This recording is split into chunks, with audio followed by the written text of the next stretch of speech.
ನಮಸ್ಕಾರ ಸ್ನೇಹಿತರೆ, ರಿಷಿ ಟೇಲ್ಸ್ ಚಾನಲ್ಗೆ ಸ್ವಾಗತ. ಇವತ್ತಿನ ನೀತಿ ಕಥೆ ಕಾಗೆ ಮತ್ತು ಹಾವು. ಒಮ್ಮೆ ಒಂದು ದೊಡ್ಡ ಮರದ ಮೇಲೆ ಒಂದು ಕಾಗೆ ದಂಪತಿ ವಾಸಿಸುತ್ತಿದ್ದರು. ಅವರು ತಮ್ಮ ಗೂಡಿನಲ್ಲಿ ಉದ್ದದ ಕಾಗೆ ಮರಿಗಳನ್ನು ಬೆಳೆಸುತ್ತಿದ್ದರು. ಆದರೆ ಅದೇ ಮರದ ಕೆಳಗೆ ಒಂದು ಹಾವು ವಾಸಿಸುತ್ತಿತ್ತು. ಪ್ರತಿ ಬಾರಿ ಕಾಗೆಯ ಮಕ್ಕಳು ಹುಟ್ಟುತ್ತಿದ್ದಂತೆ ಆ ಹಾವು ನಿಧಾನವಾಗಿ ಬಂದು ಅವನ್ನೆಲ್ಲ ತಿನ್ನುತ್ತಿತ್ತು. ಕಾಗೆ ಮತ್ತು ಕಾಗೆಯ ಹೆಂಡತಿ ತುಂಬ ದುಃಖ ಪಡುತ್ತಿದ್ದರು.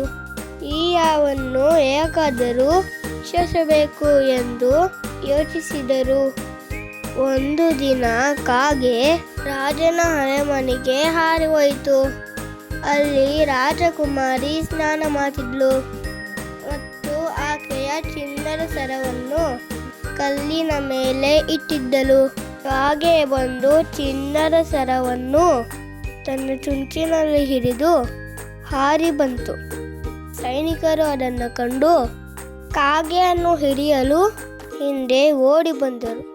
ಸೈನಿಕರು ಆ ಸರವನ್ನು ಹುಡುಕುತ್ತಾ ಬಂದು ನೋಡಿದಾಗ ಹಾಗೆ ಹಾವಿನ ಬಿಡದಲ್ಲಿ ಸರವನ್ನು ಹಾಕಿ ಹಾರಿ ಹೋಯಿತು.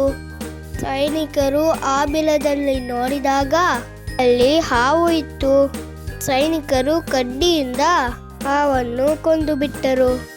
ಕಾಗೆ ತುಂಬಾ ಸಂತೋಷಪಟ್ಟಿತು. ಆ ದಿನದಿಂದ ಕಾಗೆಯ ಗೂಡು ಸುರಕ್ಷಿತ ಆಗಿ ಉಳಿಯಿತು.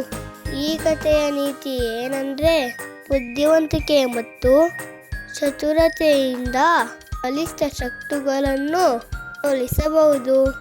ಈ ಪಂಚತಂತ್ರದ ಕಥೆ ನಿಮಗೆ ಇಷ್ಟ ಆಯ್ತಾ? ಹಾಗಾದ್ರೆ ಸಬ್ಸ್ಕ್ರೈಬ್, ಲೈಕ್, ಶೇರ್ ಮಾಡಿ. ರಿಷಿ ಟೇಲ್ಸ್ ನೋಡೋದನ್ನ ಮರಿಬೇಡಿ.